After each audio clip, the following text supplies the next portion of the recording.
Okay, so we've moved the cab now into the workshop and out the way of the hallway. It's time to have a look at some of the components. So what we've done is we've taken the PCB out of the back of it. Everything so far is looking good. Now there's a couple of things that I have spotted that aren't too great about this. Well, not aren't too great, but are pretty obvious humdingers. So when I powered it up last time we looked at this, we found out that the monitor was starting up, which was great, and the marquee was starting up, which is also great, but we weren't getting anything to the PCB. Now, okay, so looking down at the brick and just investigating a little bit, there's a fuse missing there, and that one is the F3 20 amp 32 volt fuse, which, guess what, runs the game loom. Hey, and that one's missing. Let's take a wild stab at why it's missing. One of two reasons springs to mind. It's an oddball fuse. I think that possibly somebody has stolen it to put onto another game at some point in its service history, or possibly it blew it out wide open, so somebody's removed it and everything because of something shorted on the AR board over there. We're going to investigate that in a minute. Now, anyway, so there's a big gaping hole there where the PCB should be. We slid that out nicely. I'm really actually impressed. I never knew that they were supposed to be slid. Spread out like that. Anyway, so it's been slid out as the PCB, and it's over here on the bench, and we've got a Namco Pac-Land adapter plugged on at the moment, which is the same kind of pin out, and we've got the board flattened out, and I've made an extension cable to go all the way along there so I can investigate. Now, so let's power the board up, and I know it doesn't work because I've actually just tested it, and I'll show you what I'm getting. I'm getting an error that comes up on the screen here, and if you, now let me turn the light off. If you're quick enough, you'll catch it, and it says ROM2H, or sorry, RAM2H. Now, what we need to do there is to figure out what RAM2H is. Now, it's not as simple as looking at the board and going location 2H, which, if I get my camera in the right position, is actually this 0744 custom chip. Now, I had to do a repair job on this one already. I was just examining the board over and everything and found out there basically some broken legs on this particular chip. So what I've had to do is take a turn pin socket and then basically bridge a couple of legs into it. This is one of those. I think this is one of those Namco custom chips that's a bit of a pain in the butt to get hold of and everything. So what we've done here is I've bridged that up, and over here in the manual, because this is what came with it, is a nice little chart. And it's all about testing the PCB and everything. And it says up here, if you get, ROM OK, RAM 3, etc, etc, etc, and there's a little table down here that says what to look for. Now, one of the things it says here is, if you see RAM2H, which is that there, that's the screen display, you come all the way all across here, and it says 2N on the video board. Okay, well, 2N on the video board, I don't kill things. 2N, 2N, 2N. So 5432, 2B, 2N is all the way up here. So this is 2N, which is a 2114 RAM chip, right? Which is a 4K bit by 1 kilobit by 4 bit static RAM chip. So there'll be a pair of those, probably one next to it or something like that. Anyway, so that one is telling me it's faulty from that error code on the screen. Now, I'm going to replace that in a second.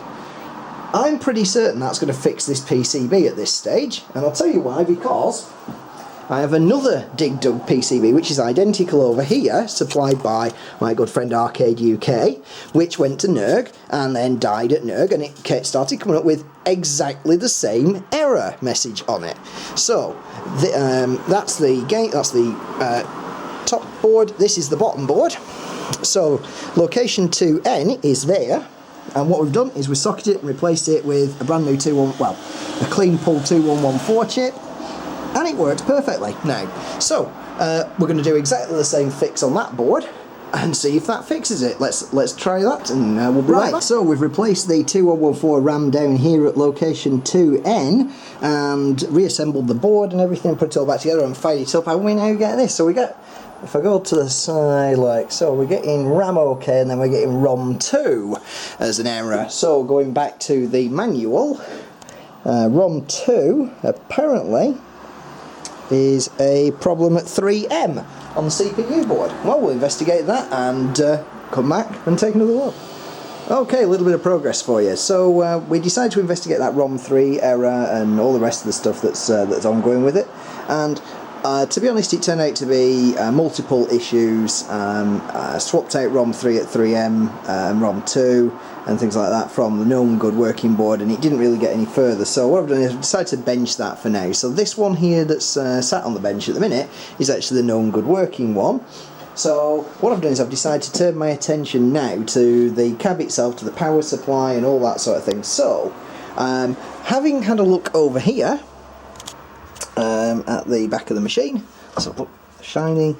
So we put the fuse, we decided to stick a fuse in. That seems to be what the issue was, exactly as I suspected. Brand new fuse in there, and guess what? We're getting nothing through to the AR board. Now at first I thought, oh, have we got a wiring fault or anything like that? Anyway, so I went and had a bit of a poke around with the fuse holder socket. It turns out it's just dirty, so I'll give them that clean up. And now we're getting about 14 volts unregulated, unloaded to the AR board, put the AR board on, and with the AR board actually connected, we get 11 volts because that's loaded, which is great. That means the AR board's getting there now. The best thing is I've hooked up now to pins 1 and 5 on the output, which is on J7, and I've got my meter down here on the floor, and I can hear a click now, which is the coin meter. So let's just have a look, and look what we've got there, 5.08 volts. Now we've got some beeping from the machine. That's because I've plugged the PCB back in. So I've gone in the front, wait for the monitor to come up.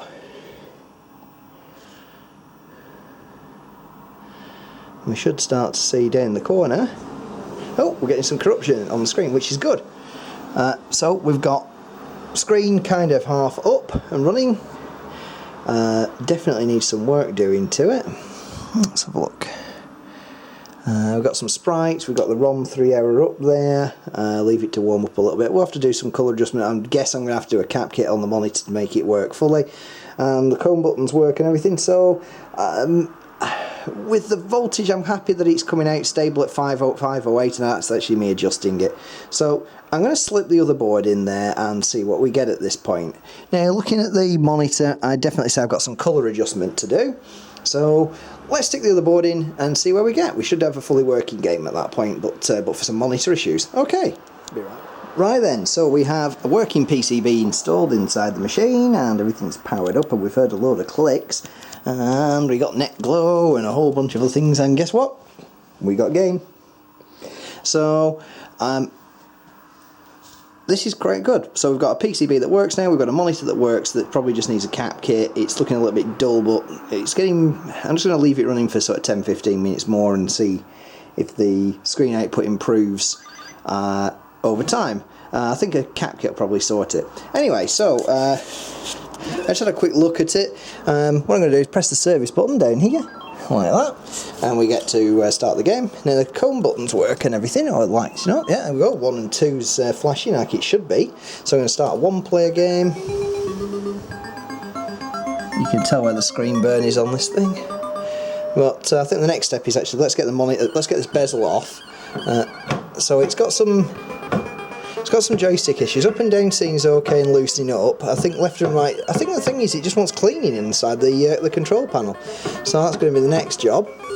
So I'm going to power it off, and let's take the control panel down, let's take the glass out, let's give it a clean and see what we've got under there and see what it looks like. Alright, see you soon.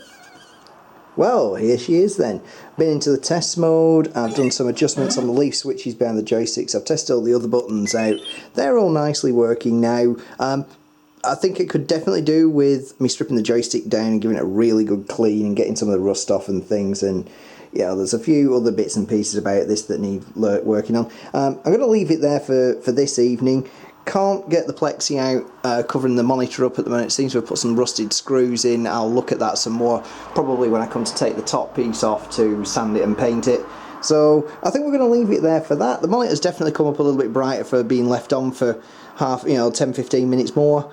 Definitely a cap kit. Pull the chassis, do a cap kit on it sometime over the next week, see if that helps it out. Rejuve the tube as well, see if I can work that bit into it as well, and that's it. So we'll see you on the part 2, which is the wrap up of it, and putting it in the arcade.